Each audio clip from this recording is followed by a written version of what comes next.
What's up, YouTubers? Today we're going to talk about the Hogue-Ritter Mini RSK MK1-G2. Talk about a mouthful. This is a KnifeWorks exclusive. It doesn't mean that they have, sprint runs. I mean, maybe they might have sprint runs, but it means that this is just a knife that is sold exclusively by this dealer, and it has something to do, I think, with Hogue-Ritter and leaving Benchmade and Hogue taking over production. And I'm not sure whatever agreement was made, but you can get this. I will link it down below. This knife sports a 2.9-inch blade, and it's made of 20 CV steel, so it's definitely very much a super steel. I weighed it in at 2.6 ounces, and it prices in at about $150, which is just about $10 less than the full-size one, and we'll talk about that in a little bit. This one relies on the Able lock, which of course is very similar to the Axis lock. I'm not sure exactly what the letters stand for. I think it's ambidextrous bar lock enabled, maybe something like that. Somebody correct me if I'm wrong, but yeah, the Able lock is essentially a bar lock, Axis lock type. Great. It does provide for full ambidexterity. My left hand works just fine with this thing, so very good. In terms of like comparables or alternatives, as far as like some everyday carry stuff, against the Benchmade bug out, this is my Gherkin green one. And you can see the blade on this one at 2.9 inches is much smaller than both the Hogue Deca and then the Benchmade bug out. Those 3.25 inches, I think, just around there. So that would be kind of some of your comparables as far as EDCs. In terms of maybe specifically the full size RSK, you'll notice that this is a fair bit smaller than that one. And then in terms of like an actual knife that I thought was probably very similar, maybe in carry and use and really build-in materials, is in fact the Benchmade Mini Freak. So this is the 2021 SHOT Show one.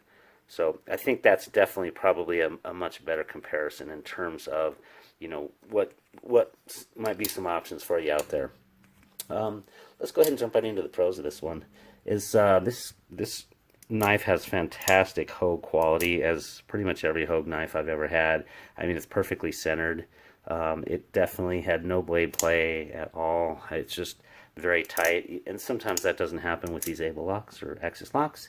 And they just simply have the best production sharpening out there. I haven't found anybody whose general production sharpening gets anywhere near Hogue, so kudos for that. The Contour G-Mascus is very comfortable on the hand. It does fit 4 medium-large size fingers, and you can get a full grip on that, but the contouring is really nice. You can see that it's basically rounded about, and also one of the other things that contouring does is that exposes the release and return thumb studs a little bit more, so you actually get a little bit better grip. This thing is a slicing king. It has 0.09 blade stock, and with the high flat grind on this one, not full, but it just sliced amazingly. Really loved it. Obviously, with the Axis lock, it has fidget friendliness. You can do the under spidey flick and that sort of thing. You can just basically release the locks. And yeah, one thing I noticed about this one compared to some Benchmades is the Benchmades, and this might have to do with the Omega springs being a little bit tougher on these, or maybe more rigid, I should say. But you can do it with a single hand and release on the for that bar lock there. Well, of course, I can't do it very well there, but I definitely found that just the single finger does work better, whereas on the Benchmades, I pretty much have to do that. Otherwise, what happens is when you're just going across there, with the weaker springs, it does tend to create more of a cant there. This works well as far as that. Also, this particular knife works pretty well in a glove. I'll go ahead and do a quick demo of that. Yeah, I didn't know. It's kind of a small knife, but it actually worked pretty decently in a glove. So, and like I said, one of the things that I definitely felt on the return was that contouring, which exposed these return thumb studs, and that was actually a very, very, very nice thing. Definitely one of the strengths of this one. And then the last thing is really, for those that don't know who Hogue-Ritter is, he's the founder of Knife Rights, who's really undoing a lot of stupid knife laws and also making sure and protecting against additional restrictive knife laws for things like pocket knives and so forth. In fact, I know from my own state alone that we actually have the use of automatic knives now. as a result of the kniferights.org organization. So this actually literally does continue to support, you know, his ability to do that as an ambassador. So I truly appreciate that. On the con side, for me, the 2.9-inch blade is just a little bit short, and maybe this is just my own preference, but in terms of like an actual use case, one thing when I generally try to cut an apple or something, I tend not to with my blackened blades, but with the, you know, stonewashed ones like this I will.